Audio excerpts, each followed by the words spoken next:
Welcome to Made in Montgomery. I'm your host, Mershai Sahalu. In this episode, we're spotlighting businesses that transform passion into experience, blending culture, creativity, and flavor in ways that inspire.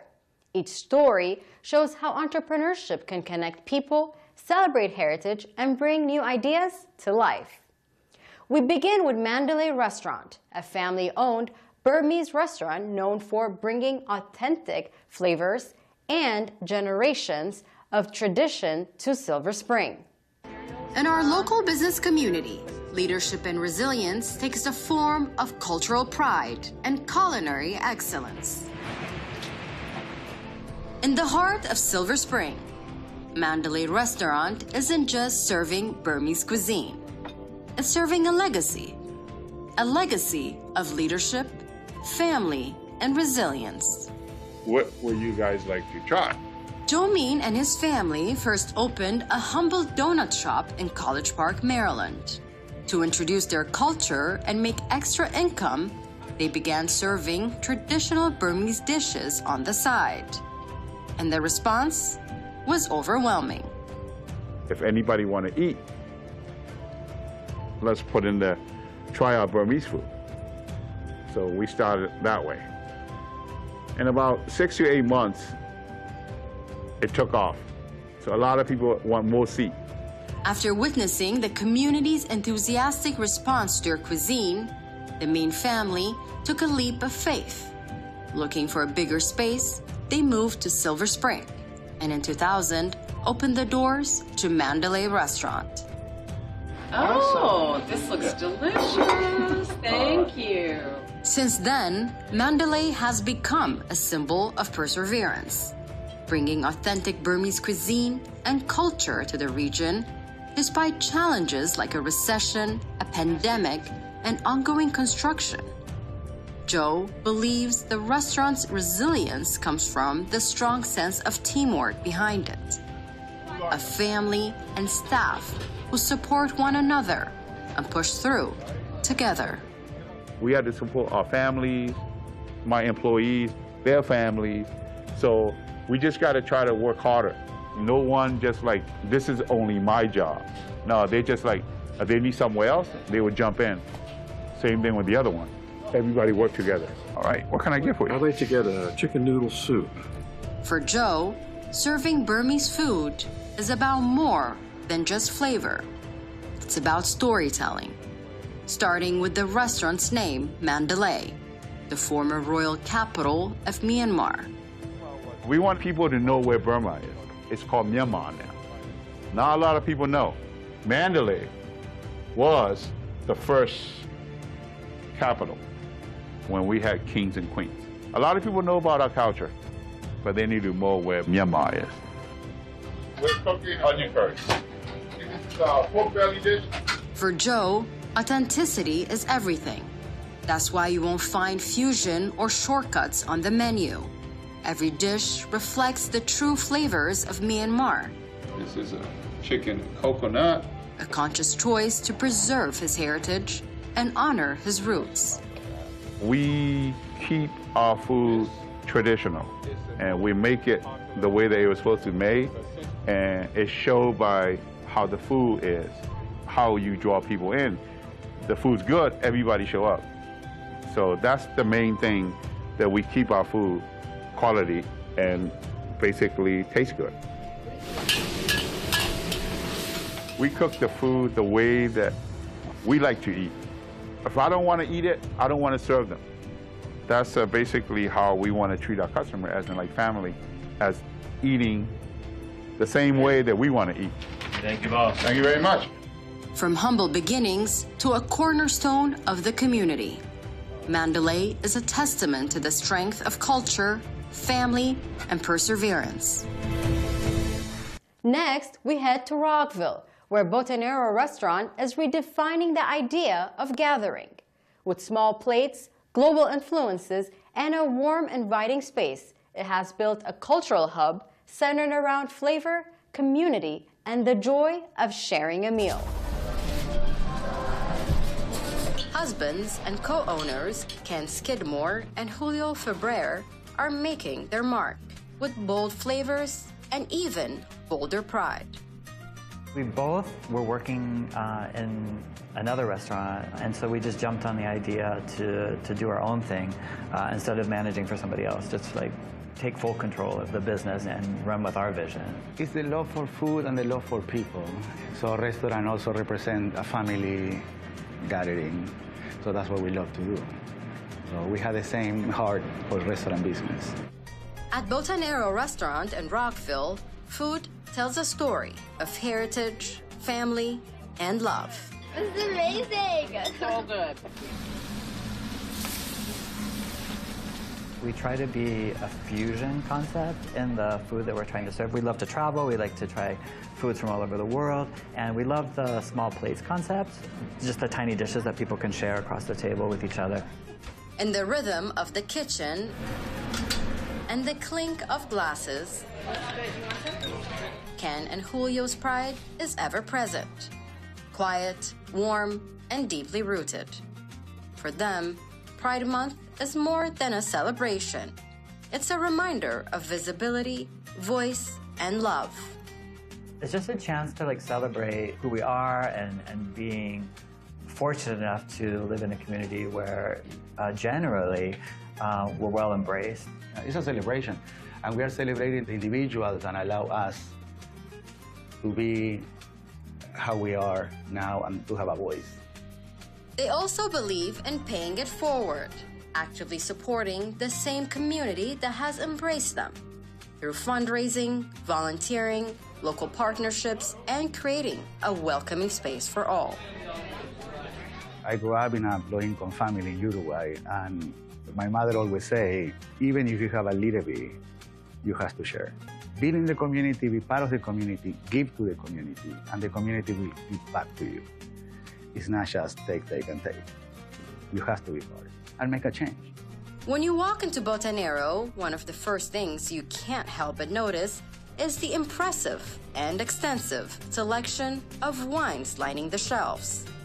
Curious about the story behind it, I asked Julio why wine plays such a big role in their restaurant.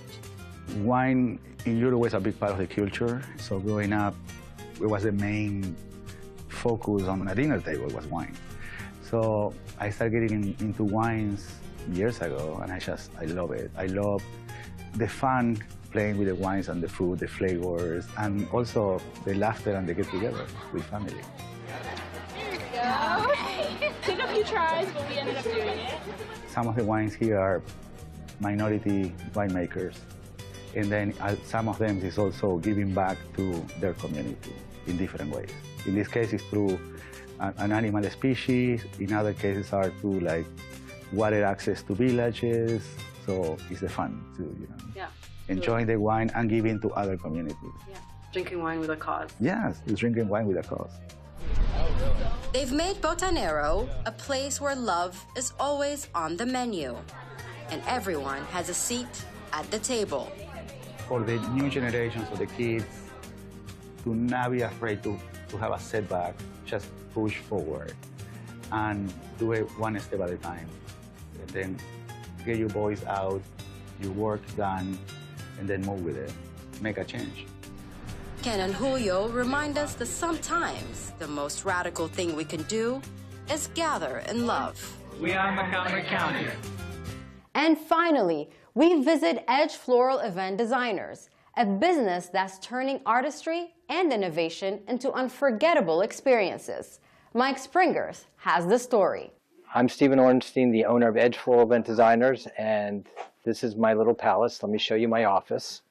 When you walk into Steve Ornstein's office, you kind of get an idea of what he does for a living.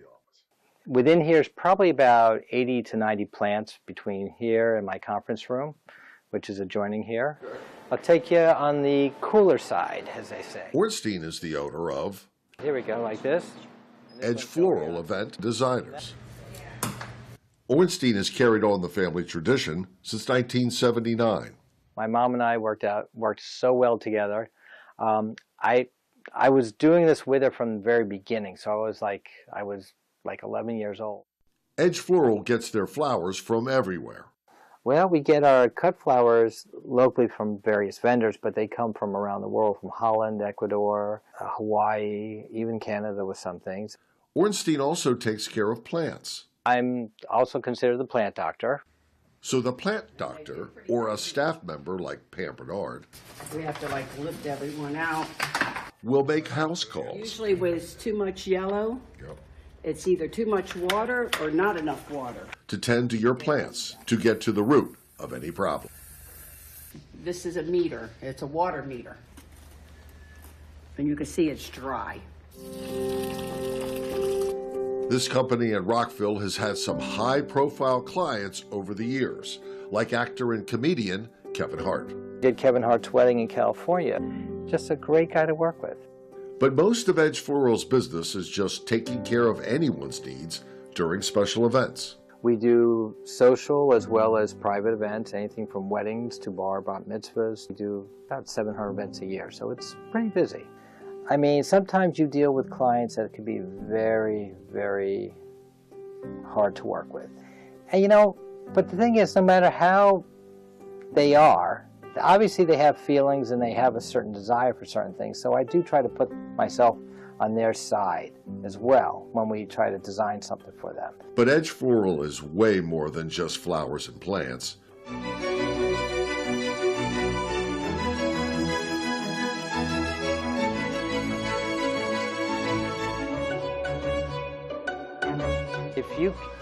I always say that for an event, if you see it, it's us. And this is what us looks like for Edge Floral event designers.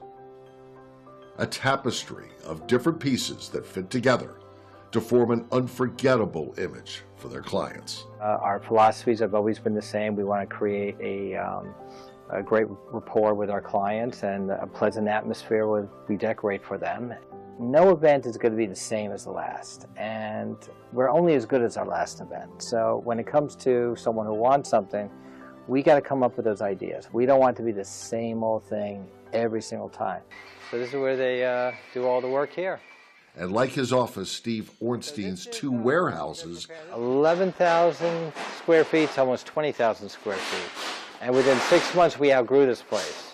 So I have a place around the corner on Neville Street, another 2,500 square feet. Packed with everything for any event you'll ever want to need. And we have long rows of lots and lots of items here. Then the next section is carpentry. We build our own farm tables.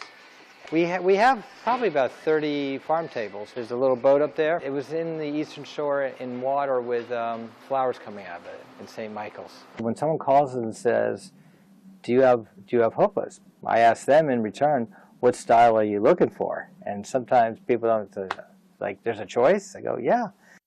Ornstein only sleeps 4 to 5 hours a night, but work isn't his only obsession. Something that my wife complains about, she says I have too much stuff, like this Joe Theismann jersey. This is a stadium seat from Texas Stadium that Nolan Ryan had signed.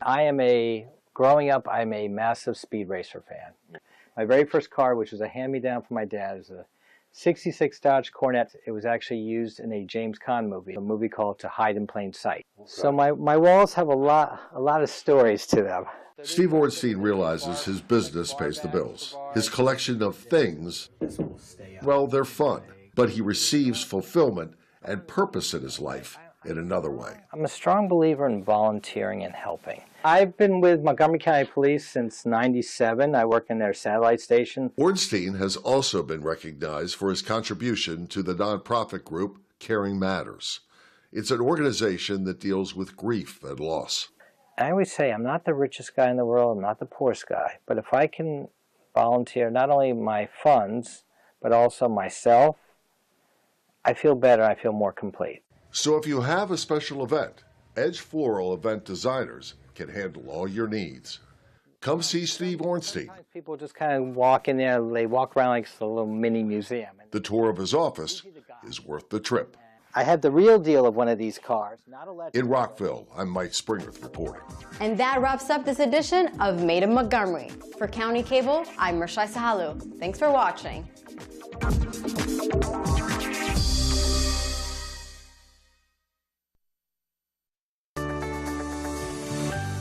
Hola, ¿qué tal? Qué gusto reencontrarnos en esta nueva edición de su programa En Sintonía con el Consejo del Condado de Montgomery. Les saluda con muchísimo gusto Marcela Rodríguez Villagrán, portavoz hispana para la rama legislativa de esta jurisdicción. Para mí es un gusto y me enorgullece presentarles a una líder de nuestra comunidad, que ahora oficialmente es la presidenta del Consejo del Condado de Montgomery. Ustedes ya la conocen, ella es la concejal del Distrito 6 y presidenta del Comité de Desarrollo Económico, Natalie Fanny González, con quien siempre es un placer tenerla en sintonía. Bienvenida. Muchas gracias por la invitación, un gran gusto estar en tu show. Muchísimas gracias, Presidenta Natalie. Qué gusto tener a una mujer liderando al Consejo. ¿Cómo se siente de tomar el mando en una de las temporadas, podríamos decir, o uno de los años más importantes en nuestro condado y en todo el país? Por todo lo que se está viviendo, por lo que vivimos y las decisiones a nivel federal. Cuéntenos. Sí, me siento, primero, muchas gracias a mis colegas por nombrarme y votar por mí como presidenta del Consejo del Condado de Montgomery. Para mí es un gran honor tener esta posición en un tiempo tan crítico como lo has dicho.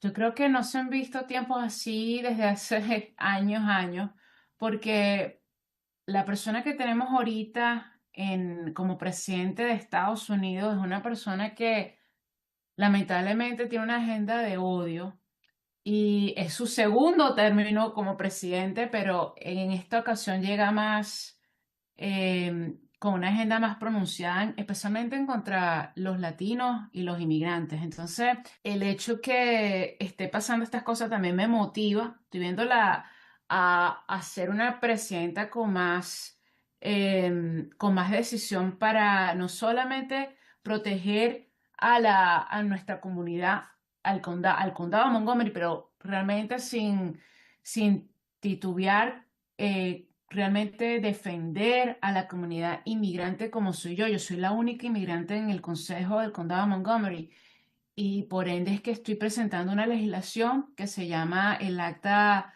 de Confianza para poner en ley de que en Montgomery County no le estamos pidiendo a las personas su información de inmigración, la policía no actúa como agentes de inmigración. Yo creo que es hora de que el condado haga eso y por eso la primera legislación que estoy poniendo enfrente del condado es sobre eso y va a estar oficialmente presentada en el consejo el 9 de diciembre y es un año muy decisivo para muchas cosas, también cómo llevar a que el condado se enfoque más en la parte de creación de empleos a nivel del sector privado. Yo como presidenta del Comité Económico, como has anunciado, es algo con el que yo me estaba enfocando por mucho tiempo, pero este año va a ser más intenso en esa área. Por un lado, la parte de protección de la comunidad inmigrante y latina. Por otro lado, la creación de ayudar a crear más empleos en el sector privado y seguir avanzando en asegurarnos de que nuestro condado sea un sitio con alta calidad de vida para todo el mundo sin importar dónde nacieron.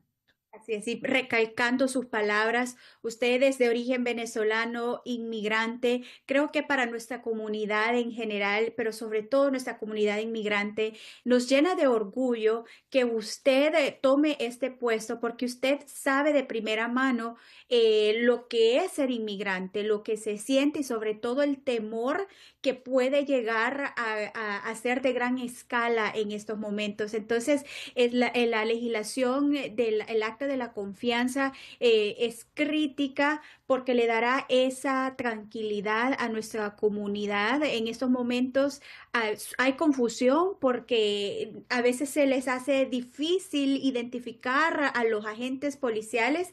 Me desvío un poquito para mencionar de este tema porque precisamente por eso la policía acaba de cambiar los parches en los uniformes de los oficiales que ya cuentan con el condado de Montgomery. Y esa más la legislación de la confianza, pues son puntos estratégicos para brindarle a nuestra comunidad ese apoyo que tanto necesita. ¿Nos podría compartir más detalles, Presidenta Natalie, sobre el acta de la confianza? Mira, básicamente en inglés se le dice el Trust Act. Entonces es una legislación que dice que el condado de Montgomery no va a estar interactuando con agentes de inmigración, con una pequeña excepción, al menos que la persona sea un criminal. Ser inmigrante indocumentado no es un acto criminal, eso es una violación civil. Un acto criminal violento quiere decir una persona que, ¿sabes?, hizo algo violento en contra de otra persona. Ese tipo de persona, sin importar dónde nació, no lo queremos en nuestra comunidad. Es solamente si esa es la única parte que el condado ya lo está haciendo y seguirá haciendo porque no queremos criminales en nuestra comunidad. El resto es de asegurarnos que nadie tenga ningún miedo de pedir comida o de ir a obtener servicios de salud siendo indocumentado. Aquí nadie tiene que tener miedo por eso. Y entonces esta legislación que acabo de presentar básicamente codifica en ley de que una persona, sin importar su estatus migratorio, tiene derecho a vivir con dignidad, tiene derecho a ser respetado, tiene derecho a buscar comida si tiene hambre, tiene derecho a tener accesos dentales, acceso a las escuelas, un montón de cosas que hacemos, pero lo quiero codificar en ley. Y es y es algo para que la gente entienda de que Montgomery County es un condado que le da la bienvenida a todo el mundo y no lo decimos por decirlo, lo estamos haciendo con acciones. Y esto es parte de estas acciones. Sí, y bueno, aparte del sector migratorio, del sector de la creación de empleos, del sector económico, ¿cuáles son sus otras prioridades para el resto del año bajo su mando como presidenta del Consejo? Mira, la otra prioridad, y tiene que ver con policía, para salir la parte de seguridad pública, la estación de policía que está yo tengo 3 diferentes estaciones de policía en mi distrito, ¿ok? Mi distrito, como tú sabes, cubre Forest Glen, partes de Nordesta, Wheaton, Glenmont, Kensington, pero la parte que tiene que ver con el área de Glenmont, Aspen Hill y Wheaton, la cubre una estación de policía que está ubicada en Glenmont. Esa es la estación de policía más antigua del condado, la que tiene más problemas en términos de, por darte un ejemplo, cuando llueve se inunda. O sea, hay infección, hay moho, hay un montón de cosas que nuestros oficiales de policía no deberían estar pasando. Entonces, una de las cosas que tengo como prioridad es construir una nueva estación de policía y que esté en Glenmont, que es el corazón de mi distrito. Entonces, estoy luchando para obtener, son $100 millones para construir esa estación de policía, y lo vamos a hacer en conjunto con la estación de policía de Parques, que le pertenece a la Comisión de Planificación y Parques. Ellos tienen sus oficinas también en Glenmont. Entonces, la idea es crear un nuevo edificio donde las 2 estaciones de policía estén conjuntas. Y lo quiero poner en el sistema de desarrollo, de proyectos de desarrollo este año que viene, y es una de mis primeras metas. Entonces, esa es una parte. Y la otra parte que tengo como meta es el tema de cuidado infantil, de educación infantil, que es algo que tú y yo hemos hablado en tus programas anteriores, pero ahorita, como soy presidenta del condado, tengo un poquito más de poder.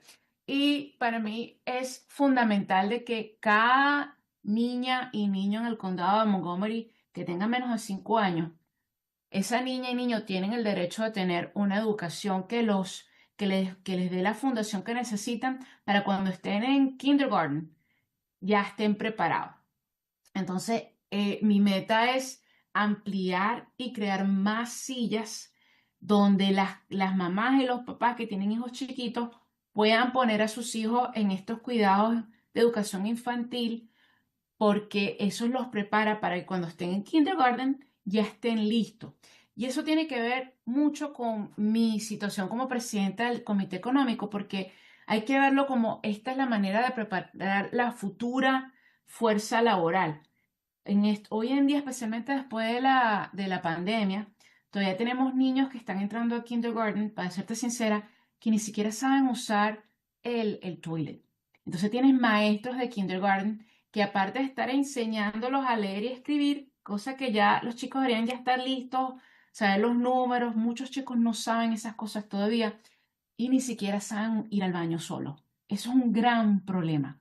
Y la manera de solucionar ese gran problema es dando más oportunidades para que haya más chicos que puedan ir a estos centros de educación infantil, lo cual al mismo tiempo permite a que las mamás, especialmente la mujer, tenga oportunidad de regresar al sector laboral, porque muchas mamás, y te lo digo como mamá, es muy difícil regresar a trabajar cuando tienes un niño chiquito y no tienes a nadie para cuidártelo, ¿me entiendes? Entonces, estamos ayudando tanto a los adultos, especialmente a la mujer, para que regrese a trabajar si así lo desea, y a los nenes que se preparen para cuando lleguen al kinder estén listos. Entonces, esa es otra meta que tengo como presidenta de este consejo y, y tengo un montón de reuniones sobre este caso y ver cómo podemos ampliar el número de sillas. Maravilloso. Definitivamente cuando nos enfocamos en nuestra infancia, en nuestros pequeños niños y niñas, estamos invirtiendo en nuestro futuro. Y así como usted lo dice, lo que hagamos el día de hoy tendrá un impacto en el día de mañana en nuestra sociedad. Entonces son componentes que van de la mano cada uno, porque las decisiones y el enfoque que tomemos el día de hoy sin duda tendrá un fruto el día de mañana y eso es muy importante. No olvidarnos del futuro porque es para donde vamos. Siempre es tratando de mejorar y darles mejor calidad de vida a nuestros residentes del condado de Montgomery. Me encanta su agenda, concejal Natalie, presidenta Natalie Perret. La verdad es que la felicito y estoy muy emocionada en lo personal y sé que todo el condado está muy emocionada de ver todo lo que se viene en este año 2026 que sin duda vendrá cargado de muchos proyectos, muchas legislaciones que beneficiarán a los más de 1 millón de residentes del condado de Montgomery. Presidenta Natalie, ya la Navidad y el fin de año están ya a la vuelta de la esquina. Por favor, compártanos un mensaje para nuestra comunidad. Sí, no puedo creer que ya las navidades están encima, como dices tú, ya terminamos el día de Acción de Gracias y ahorita vienen las navidades y el fin de año. Hanukkah, todas las diferentes religiones que están celebrando en estos días. Es un día de paz, de amor, de compartir, de saber que estamos aquí en este mundo para hacerlo mejor y todos necesitamos ser partes de esta construcción de una mejor comunidad. Gócelo, pero hágalo con mucha precaución. Y el mejor regalo es siempre llamar a sus personas, a sus seres queridos, decirles que ustedes los quieren. Y bueno, otra oportunidad de empezar un nuevo año con buena energía, mucha motivación, mucha esperanza y muy positivo. Así es, y sin duda nuestra comunidad inmigrante celebra este triunfo de tenerla a usted como presidenta de la rama legislativa del condado de Montgomery. La felicito de mi parte, de parte de todo el consejo y antes de concluir, algún mensaje que guste adicional, o algo adicional que guste compartir. No, simplemente que con mucho orgullo voy a tomar esta posición de liderazgo y espero hacerlos a todos orgullosos de mi labor y como siempre estoy aquí para servirles y espero que tengamos un año con mucho éxito y mucho amor y gracias por la oportunidad de darme para servir a nuestra comunidad. Muchísimas gracias. Y este es el último programa del año de En Sintonía. Le agradezco de mi parte por siempre a tomar un espacio en su agenda que yo sé que es muy ocupada para comunicarse con nuestra comunidad, para compartir el mensaje y actualizar a nuestros residentes sobre todo lo que está sucediendo en el condado de Montgomery. Muchísimas gracias por su tiempo y participación, Presidenta Natalie Fanny González. Gracias.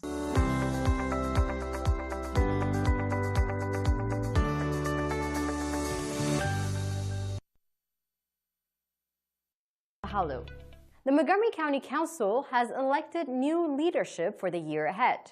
Councilmember Natalie Fanny Gonzalez of District 6 will serve as council president, with Councilmember Marilyn Balcom of District 2 stepping in as vice president. Together, they outlined their priorities for the year ahead. Jordan Lindsay has the story. The Montgomery County Council recently selected new officers to lead the legislative body for the final year of the 20th council term. Seeing no other nominations, I will now call the vote. Please raise your hand in favor of Councilmember Natalie Fanny Gonzalez as the next council president. And that is unanimous. Yay! The council elected Natalie Fanny Gonzalez as president. Please raise your hand. And that is unanimous. And Marilyn Balcom as vice president. I feel excited and honored to be in this position, especially alongside my friend, Council Vice President Marilyn Balcom. It's really exciting to be elected Vice President along with Council President Natalie Fanny Gonzalez. We already make a great team. We're on the Economic Development Committee together, and we've been working together for 3 years, so this is really great. Here's a glimpse of some of their priorities. Thing number one is going to be released next week, and it's legislation to ensure that the immigrant community in Montgomery County feels safe and protected. As an immigrant, I think that has to be my number one issue, and this is why I'm presenting legislation on this. Second one is a big focus on job creation within the private sector. I'm also the chair of the Economic Development Committee, so this is something that I've been working on for a while, and being council president, I'm just gonna step it up. The other area is on early childhood education. The council has done a lot on this area, but we still need to do more, basically creating more seats for more people, more children, to join early childhood education programs, so by the time they are in kindergarten in MCPS, they are ready with a strong foundation. And the other one, I would say, on public safety, sadly, the oldest and most disgraceful police station in the county, it's in my district, it's in Glenmont. I am committed to ensure that during the CIP, we have the money needed to redevelop that particular police station in our county.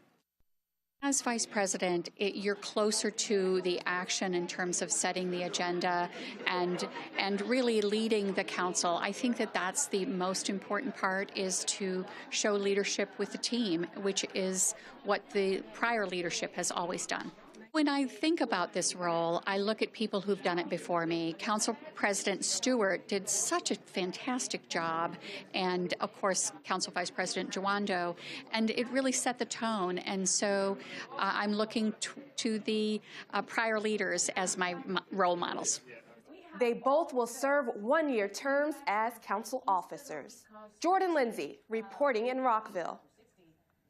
Montgomery County Council President Natalie Fanny Gonzalez stood alongside her council colleagues, County Executive Mark Elrich, Police Chief Mark Yamada, community leaders and advocates to announce the introduction of a new bill, the Trust Act. The legislation aims to codify long-standing county policies that protect immigrants. If passed, the Trust Act would formally prohibit discriminatory practices, limit the use of county resources in federal immigration enforcement, and ensure county services and benefits are accessible to all residents, regardless of immigration status. I just feel this joy, honestly. It's just the fact that we arrived to this moment today says a lot. We need to codify the protections that we have been given through a long time. We're codifying our practices in Montgomery County.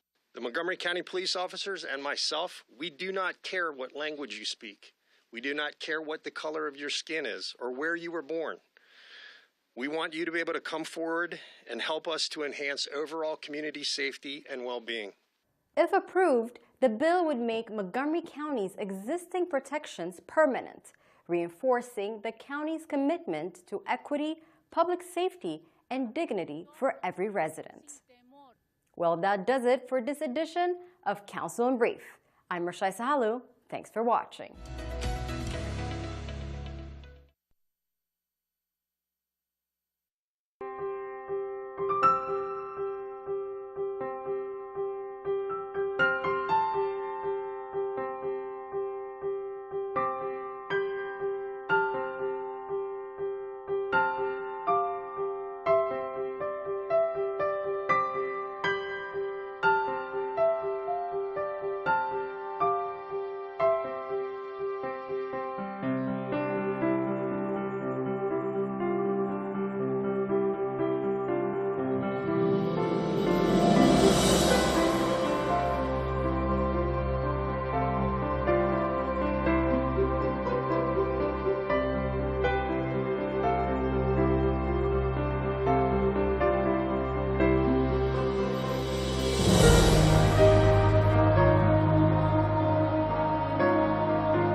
Okay. Okay. So we will think about matching you with an appropriate animal, whether you're interested in dogs or cats. We're not going to give you, if you're a brand new foster, never had a pet before, a dog who is maybe a little bit bouncing off the walls and maybe gets a little bit nippy when they're excited, because dogs do tend to explore with their mouths. Oh, yes. We're going to give you something that may be a little bit easier, that we know some information on, maybe is a little bit on the calmer side. Okay. So, you know, we have some people who have lots and lots of experience with animals, and they're willing to take on harder projects. You know, that's interesting. You mentioned dogs and cats. Are there any other types of animals that you allow people to foster? Absolutely. So we have several, like rabbits in foster right now. Okay. We do foster out guinea pigs. Very much depends on what animals we have. So we certainly have had birds in foster care and reptiles in foster care. The most common of, you know, what we call sort of more the exotic pets do tend to be rabbits and guinea pigs, but they certainly spend time in foster care when we have available fosters for them. Okay, and again, you're, you know, getting the animals from people who can no longer house them, or you found them in Montgomery County? Yes, so sometimes they're lost pets, and we hope to reunite them with their owners, but we don't always manage to do that, and so then they will become available for adoption. The other place that we do have animals come in from is cruelty investigations or seizures. So we may seize animals as part of an investigation, so some of our animals do come there. We do sometimes have those in foster care as well, because many times those may be a very long stay where they're not available for adoption, so they can't move through the system. And rather than keep them in cages for what could be months and months going through court processes, we'll send them to a foster home. Okay. Maria, what if someone wants to take the easy way out? So I have a family dog, two actually, one named Max, one named Rico, and I like to see them temporarily. When I'm around them, I'm excited, and I'm like, all right, bye, going back to, you know, my place. They're actually in Colorado now. But for the person who might say, I can't foster permanently, they're taking that easy way out, what other options are for them to volunteer through you? Absolutely. So we do have a very robust volunteer program. We have volunteers who work with all of our different animals. We do require that people have the ability physically to handle those animals. So we do have some physical limitations. We call it our essential capabilities, that to work with the animals people must meet, and they are available on our website so that you can review them before trying to sign up to volunteer. But we have volunteers 365 days a year. They're in there on holidays. They're out there walking dogs in the freezing cold, in the snow. They're trekking in to help us take care of the cats and the small animals. It's fantastic. It's a really great program. It's a great place to also make some friends and sort of volunteer together. Okay, maybe I want to retract what I said about easy way out then. All volunteering is important. It is not the easiest of ways out. It is a little bit less of a time commitment because you don't have an animal in your home 24 hours a day. So you do get to come in for just a couple hours. Most of our volunteer shifts are about 2 hours long. Some people stay far past that 2-hour shift, and we certainly won't kick them out. They are welcome to stay longer than the 2 hours, but our shifts are divided up into 2 hours. So people come in, get their animal fix for 2 hours, and then go home to their clean, quiet house. Okay, Maria, so we're talking about volunteering and the ways that people can do it. We're talking about giving their time. If they're not able to give their time, can they donate resources? Absolutely. So we take in donations of all sorts of things. Of course, you've got like your normal dog supplies and cat supplies. So your unopened bags of food, which we actually use for our pet food pantry to support owners who are struggling to feed their pets. But of course, toys for all types of animals because they do get some rough play in there sometimes. So we do go through those toys pretty quickly. Another thing is if you're cleaning out your house and you've got some old towels, we go through towels a lot. We love towels. So you don't need to bring us new towels. Don't spend that money. Give us your old towels, buy yourself some new ones. We also use blankets and comforters. Those are some of our biggest donation things. But then again, also the, just different supplies, treats, toys, leashes, collars, all those things. Maria, who are your partners in the county, especially for like those volunteer drives that happen? Who do you partner with to get those type of things done? Well, a lot of times people reach out to us. So there's a couple of the police stations that do big drives a couple times a year, and different community groups that'll reach out to us and say, hey, we want to do this, toy drive. We actually get youth volunteers who, although we don't allow youth volunteering within the shelter, they will do sort of do-it-yourself. They'll make crafts. So we do on our website have a list of some DIY toys that people can make. So a lot of it's people in the community who actually just reach out directly to us and say, hey, we want to do this thing with our club, with our neighborhood group, any of those. What are some other ways that people can support the center? Talking about us. That is the easiest and the cheapest way to do it. So if you're on social media, follow us on social media, share our posts. It's easy, free. Tell your friends. Interact with our posts because that also gets them seen more. So that's the easiest free way to help. We also accept donations. Financial donations can be made online or in person at the shelter. So that is yet another way to help. But really, you don't have a lot of time, you're not sure resource-wise, share our information or just word of mouth talk to people about what they can do. Got it. Do you have any anecdotal stories that you could share with us about maybe an individual, an older adult, fostering, or just someone who's worked with your organization? I mean, I will definitely say a lot of our volunteers are over the age of 50. A lot of them are retired, so they've got this flexibility. We have some of them that they are practically in there as if it's their job. I mean, we're talking they are on time every day, Monday through Friday. It's really incredible. But these are people who are retired. A lot of them, a lot of our core volunteers that are really they're retired because they have that free time. They want to do something good for their community and they love animals. So just a whole bunch of our volunteers that, and they're so much fun. I love them. I spend a lot of time with them too. But then we do have fosters that are older adults who are, they're home more. Some of them have really quiet households, so they may take in like a shyer cat who needs that sort of quiet time, not a lot of like rambunctious children about. So, their kids have grown up, they've moved out, they've got a nice quiet home for an animal who may need just a quieter atmosphere. So, really we've seen all different types of things from fosters to adopters to our volunteers. What types of improvements have you seen with the pets, even when they're in foster care and then when they move out to maybe a permanent home? What sort of improvements have been tracked there? So for them, one of the things is many of the animals that come into our care we don't have history on. So all of those animals that were lost and not reclaimed by owners, we don't have any real information. So we are, if they've never been in a foster home, taking our best guesses on what they're going to be like outside of the shelter. And the shelter, as much as we try and make it a nice, fun, relaxing place, is not a home. So they can be wildly different. And I do tell people, give these animals time to settle when you do take them home. And don't be scared off by a dog who might look like a maniac in the kennel. They may be jumping and barking and look kind of scary.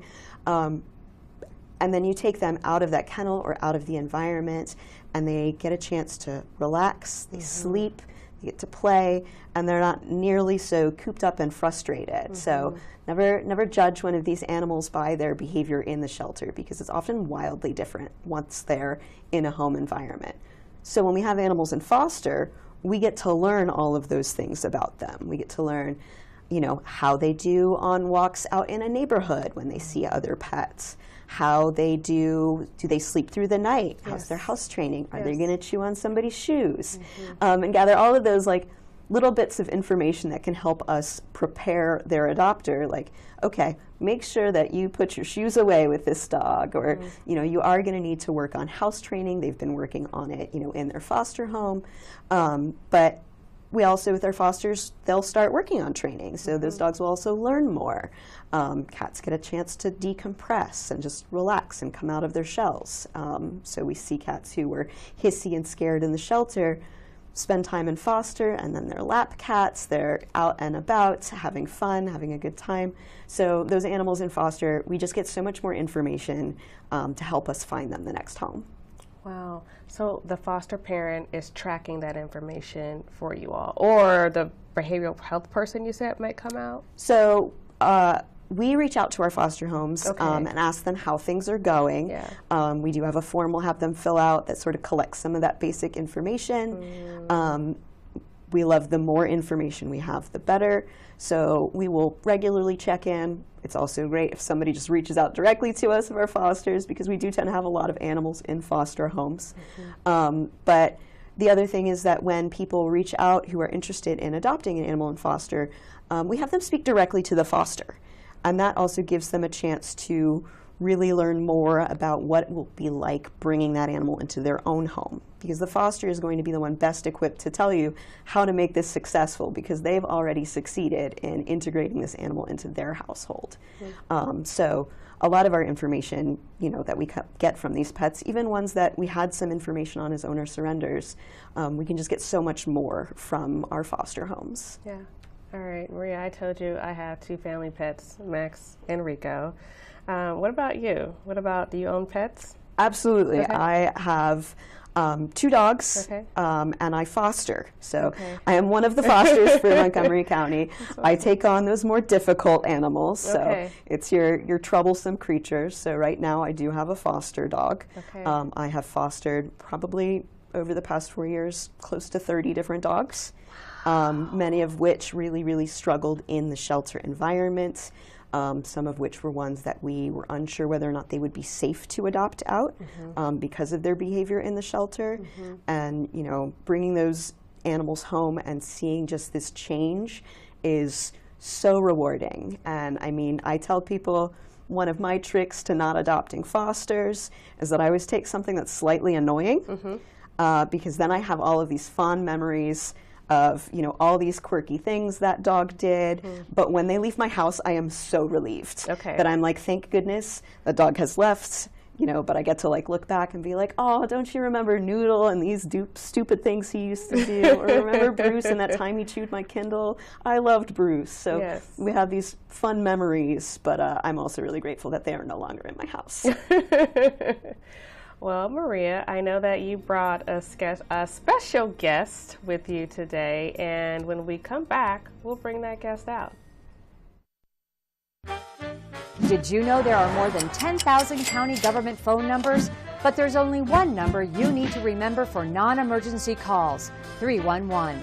MC311 is Montgomery County government's online telephone information system. Need information? Have a problem or complaint? Trying to locate a county government facility?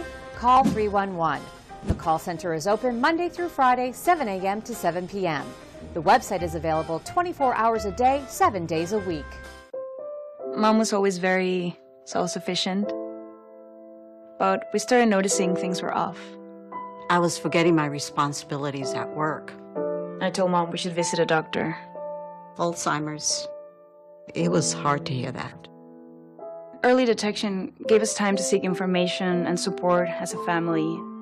I've never felt more connected with Mom. If you or your family are noticing changes, it could be Alzheimer's. Talk about seeing a doctor together.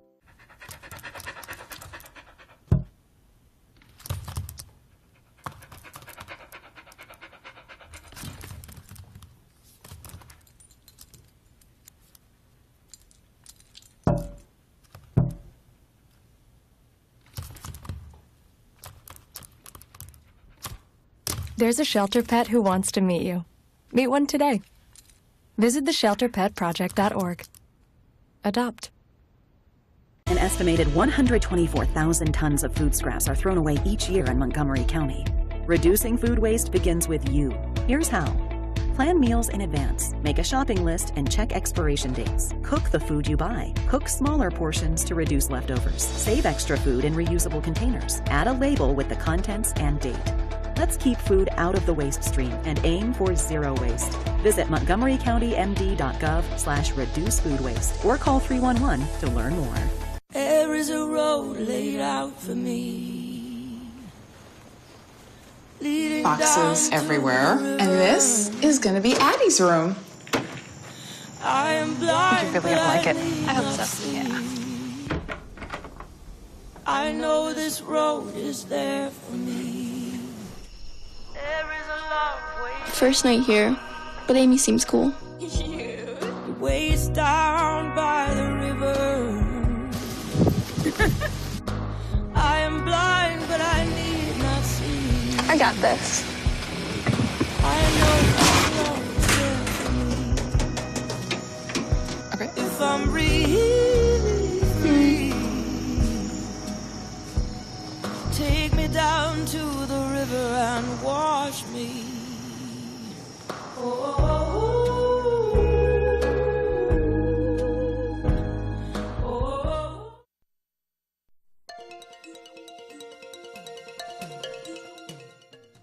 Welcome back. Joining me is our special guest, Precious. Hi, Precious. Hi, girl. Maria, tell us a little bit about Precious. Well, Precious is one of our charming senior pets. Okay. This girl is 13 years old. Wow. But she is such a joy and has so much enthusiasm still for life. She's a little bit wiggly. She's like, why am I in your lap right now? She is polite enough not to have leapt into my lap. She needed help. Okay. Wow. So how long has Precious been with your center? So Precious has actually been with us for a while because she had a lot of medical going on and actually came into the shelter emaciated. Okay. Thank you, baby. So she was skin and bones when she came in. Wow. And we just needed to get some weight on her. She also had like zero fur. Yes. She does have allergies, so she's on a prescription diet to help with her skin. So her fur has done a great job growing back. Okay, look at her. She's ready to explore. She's like, can we go sniff things? But Precious is now available for adoption. She's 13. She's spayed. She loves other dogs, so she actually comes and hangs out in our play groups at the shelter. And, you know, rather than a dog who just sort of sleeps all day, she might be 13. But she's active. But she's still plenty active. Very active. Yeah. Very, very active. You know, baby. You know, Maria, you shared a lot of great information with us today. How can we stay in contact, you know, with you and get connected? Definitely our social media. Baby. I love Precious, this dog. do you want to get down? She's like, I don't know what I'm doing up here. She wants to go look at herself in the mirror some more. I like that for you. But following us on social media is the best way to, you know, keep in touch with what's going on at the shelter. Yes. When we have adoption events. Yes. It's also where you can find more information on fostering, volunteering, and things you can donate. Again, you've shared a lot of great information. What is something else that you would like to say in terms of how people can really make an impact on helping the animals at your shelter? So one of the biggest things to do is actually not the animals in our shelter, but right now so many people are struggling with affording their own pets, feeding them, that one of the things we're really working on is trying to keep pets in their homes. And sometimes people just need a little bit of help. So I say, you check on your neighbors, check on your friends. You can get down, girl. She's like, what's happening? But, you know, talk to your neighbors, talk to your friends. Make sure that they're okay and see if they need help, because they might, and they might be too scared to ask. And that's one of, you know, the biggest ways you can help the animals in our shelter is by helping to keep more from coming in. I really enjoyed this conversation. Maria, this is probably one of my favorite shows. This is the first time we've had a pet on the set. Well, happy to bring Precious along. She might not be a lap dog, but I think she's had fun anyways. Precious, you're welcome back anytime. Well, that concludes our program for today. As you can see, the voices of those 50 plus matter every day and in every way. To learn more about services for seniors in Montgomery County, please visit the Montgomery County Seniors website by visiting montgomerycountymd.gov/senior or call the Senior Resource Line at 240-777-3000. And as always, thank you for watching 50 Plus in Montgomery County. Thank you, Precious.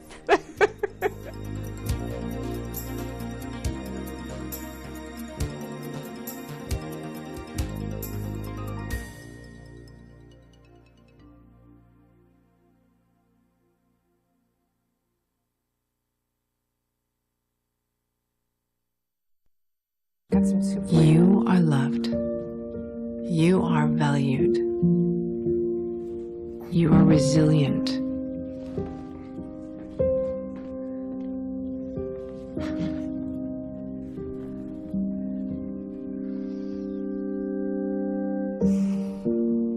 You got this. You are there for them. We are here for you. Find free care guides at aarp.org/caregiving.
You're not going to get it all right.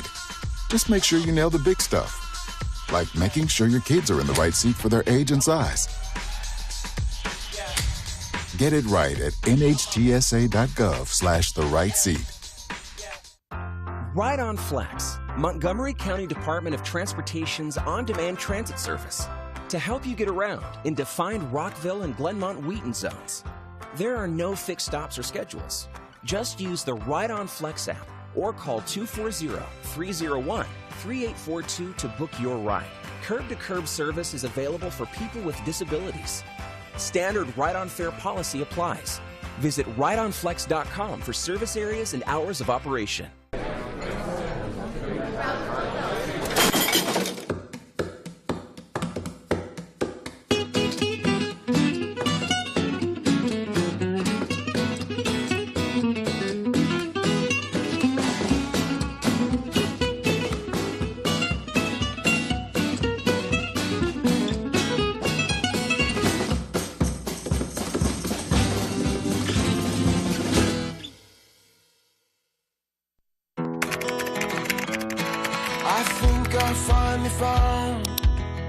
Hey, how you doing? Hey, Mason. Hey, Mason. Got a new house. It's looking pretty cool so far. A place that I call home. I'm teaching Louise how to cook some lasagna. It only takes a spark to make a fire start.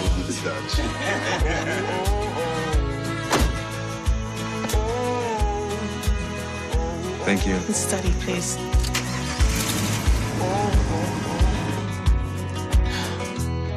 I think I finally found a place to make my own. A place that I call home. This place that I call home.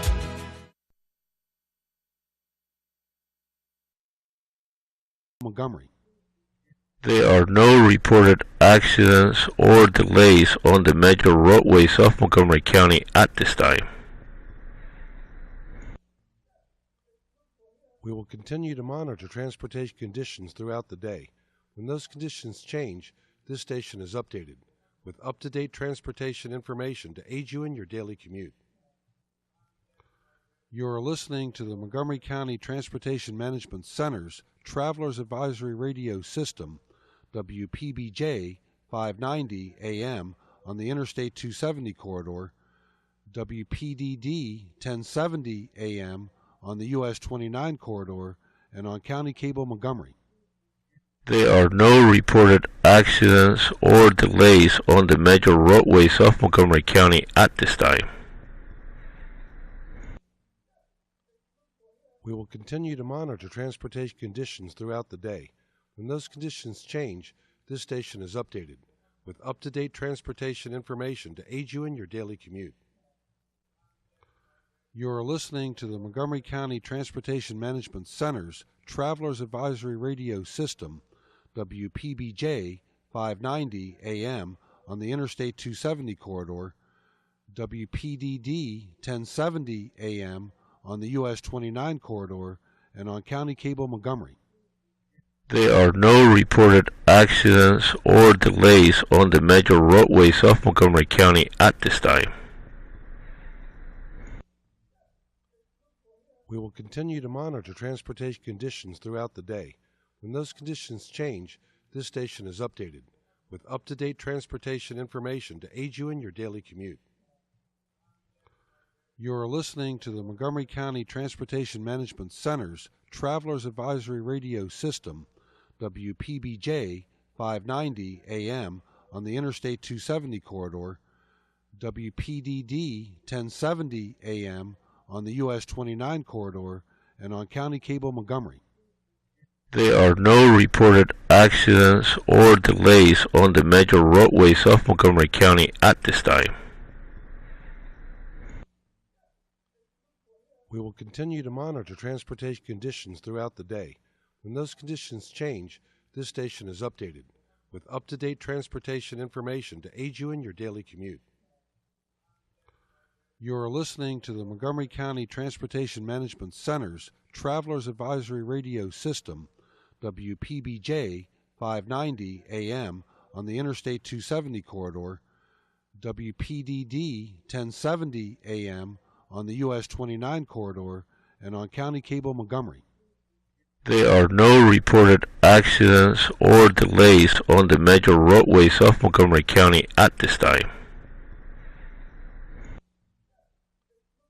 We will continue to monitor transportation conditions throughout the day. When those conditions change, this station is updated with up-to-date transportation information to aid you in your daily commute. You are listening to the Montgomery County Transportation Management Center's Travelers Advisory Radio System, WPBJ 590 AM on the Interstate 270 corridor, WPDD 1070 AM on the US 29 corridor, and on County Cable Montgomery. There are no reported accidents or delays on the major roadways of Montgomery County at this time.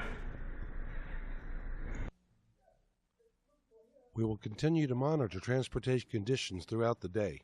When those conditions change, this station is updated with up-to-date transportation information to aid you in your daily commute. You are listening to the Montgomery County Transportation Management Center's Travelers Advisory Radio System, WPBJ 590 AM on the Interstate 270 corridor, WPDD 1070 AM on the US 29 corridor, and on County Cable Montgomery. There are no reported accidents or delays on the major roadways of Montgomery County at this time. We will continue to monitor transportation conditions throughout the day.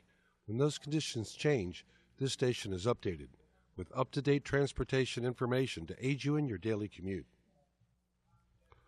You are listening to the Montgomery County Transportation Management Center's Travelers Advisory Radio System, WPBJ 590 AM on the Interstate 270 corridor, WPDD 1070 AM on the US 29 corridor, and on County Cable Montgomery. There are no reported accidents or delays on the major roadways of Montgomery County at this time. We will continue to monitor transportation conditions throughout the day. When those conditions change, this station is updated with up-to-date transportation information to aid you in your daily commute. You are listening to the Montgomery County Transportation Management Center's Travelers Advisory Radio System, WPBJ 590 AM on the Interstate 270 corridor, WPDD 1070 AM on the US 29 corridor, and on County Cable Montgomery.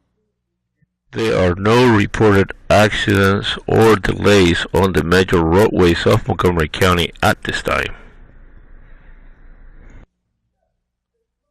We will continue to monitor transportation conditions throughout the day. When those conditions change, this station is updated with up-to-date transportation information to aid you in your daily commute.